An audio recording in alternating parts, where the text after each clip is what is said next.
Hello, we're back.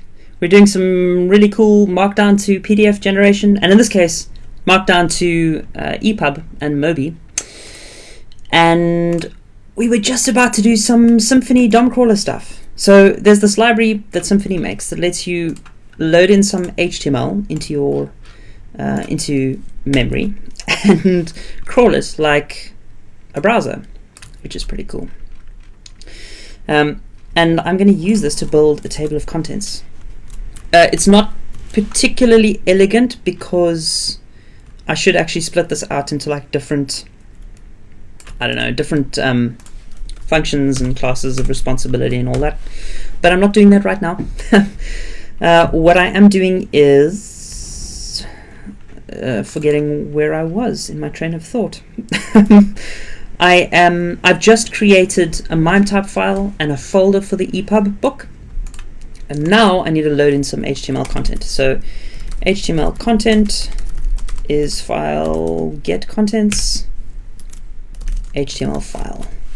That's a variable that I define further up, and I build it by combining the download path of the GitHub repo I'm making this book from, and the output folder and an HTML file I generate in a previous step. So this conversion depends on that HTML file being there, which is not the best code, I know, but this is a rough prototype, so I don't care. Bite me, as the sage says. Okay, what do we want to do? We want to get the h1 tags, and this is a CSS selector here. Then we can say, what are the functions we have here? Each, there we go. Crawler node, is this? I think that's it. Let's just print R and C.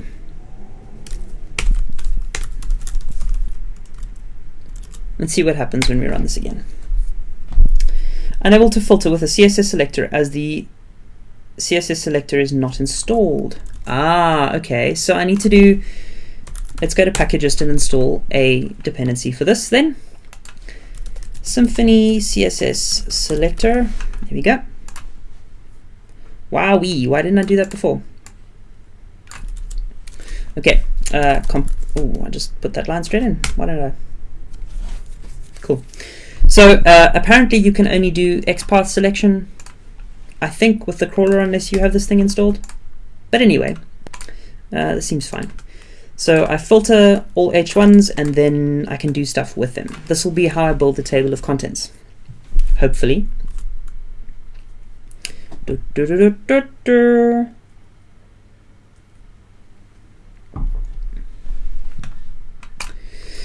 Now, I think what I need to do, if I check this article out, these table of contents links actually have anchors, and I'm not generating anchors with the common mark library that I'm using to make Markdown to HTML, which might be a problem, but I think I can do that. I think with enough effort I could do that. I should mention Adam's code doesn't have EPUB or Mobi, and I am trying to be helpful and see how much work that would require before he spends the time doing it. So hopefully this helps. Or he's just ashamed of my code and never wants to speak to me again, which is less than ideal. CSS selector is there. This is water, I'm telling you, it's just water. Okay, so there we have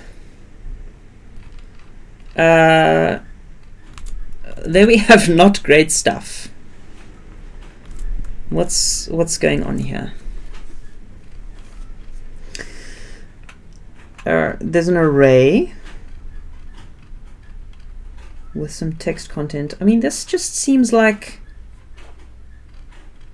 this doesn't seem like it's filtered. There's chapter 1.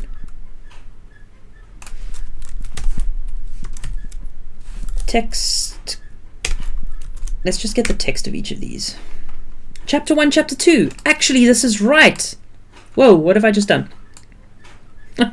This is right, actually. It's just a lot more object data than I was expecting.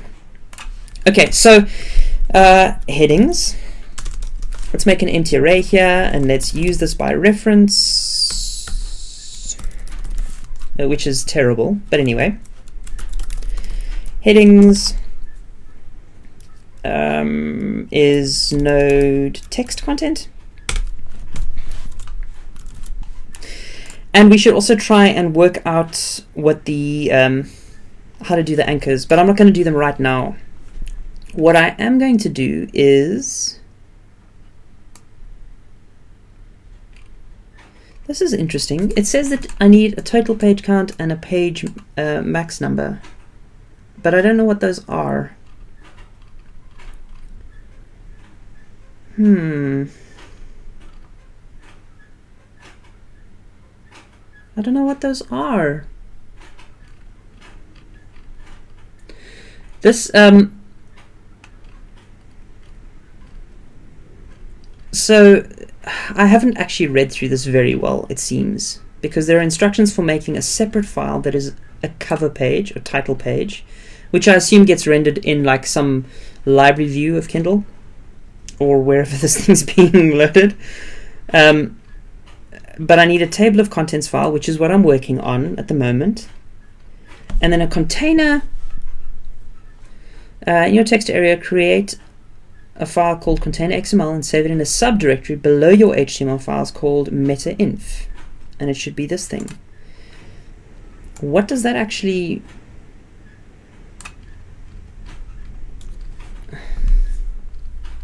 That's just meta-info for the book, right?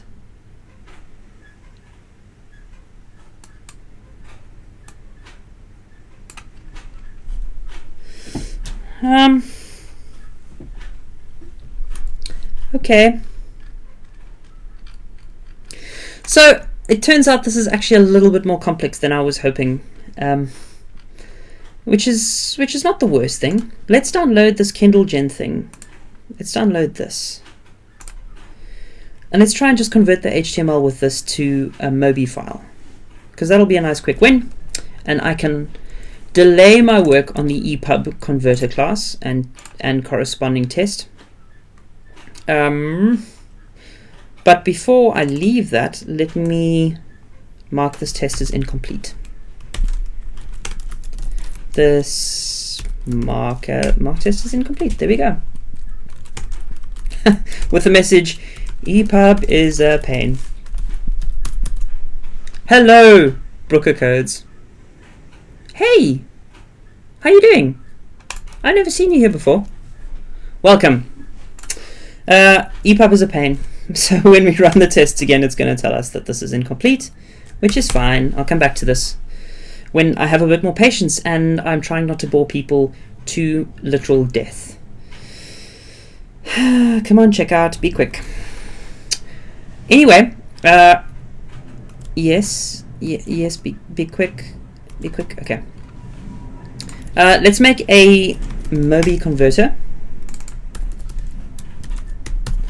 Mobi.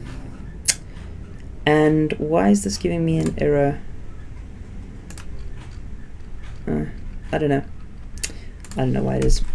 But again, this is where we to-do this proverbial infant up.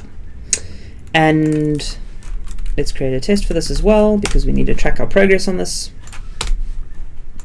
This will just be Mobi. And we expect the output to be, the result to be Mobi. Okay.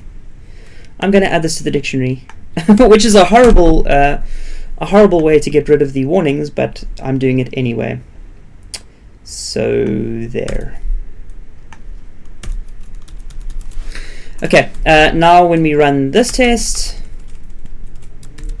Mobi test, we're not asserting anything, so that's why that's happening. But yeah, I stream very weird times. I'm in New Zealand, that's why. I'm awake when no one else is. And I thought it would be fun to stream a little bit earlier tonight, so here we are. Thank you for being here.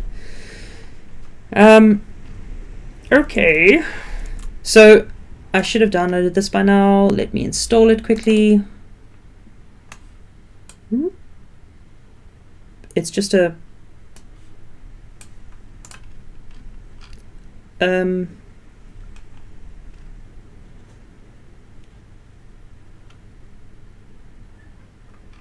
How do I use this? There's no getting started guide. There's a manual on this in this folder. I guess I should just read this, hey? Download it, extract it. The Mac instructions are the ones I want. Unzip, Spotlight.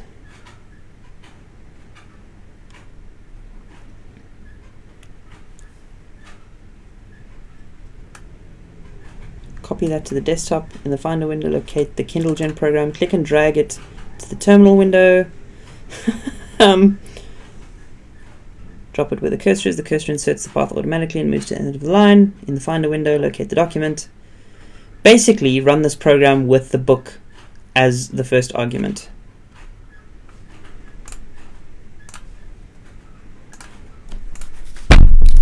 So, it's downloads, KindleGen. Okay, user local bin KindleGen.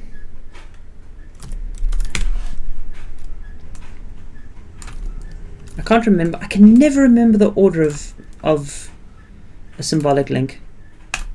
Dem docs, hey? I can never remember the order of a symbolic link. It's infuriating. LNS, I think it's source, KindleGen, and destination. But if it tells me it already exists, it's because I've got this in the wrong order for not the first time in my life.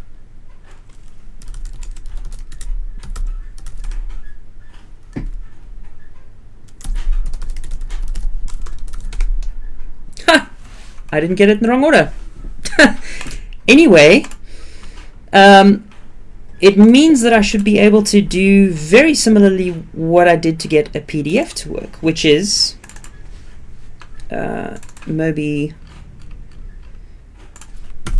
which is KindleGen, the source file, the destination file, and verbose output, if that's what I want. If that's what I want.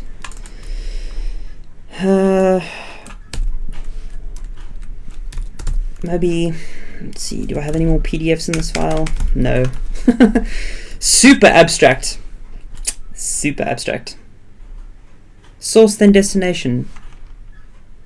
Source, destination, yes. So what happens when I run this? Oh, I can't run the test from there. I can run the test from there. Do I have a file? No.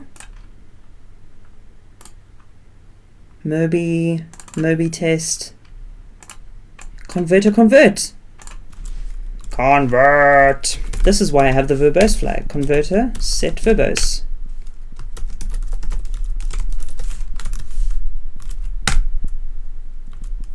Nothing. It told me nothing. This is suspicious. Let's go back to this Moby thing and let's do some print R debugging. Moby file exit. Oh. Converter up one assertchris sample book.moby. So it's getting there. What happens when I run this directly?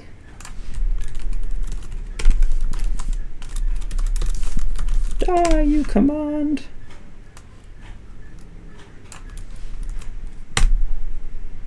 Could not find file. Moby.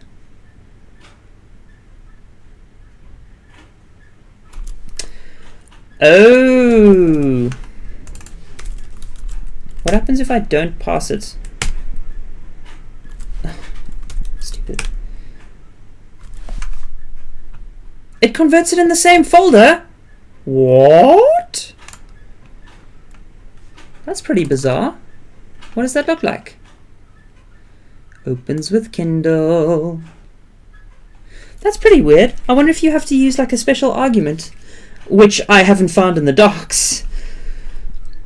Sweet, so that was easy. I can basically use exactly the same workflow for PDF to make a Moby file. That's pretty easy. I'm quite excited about that.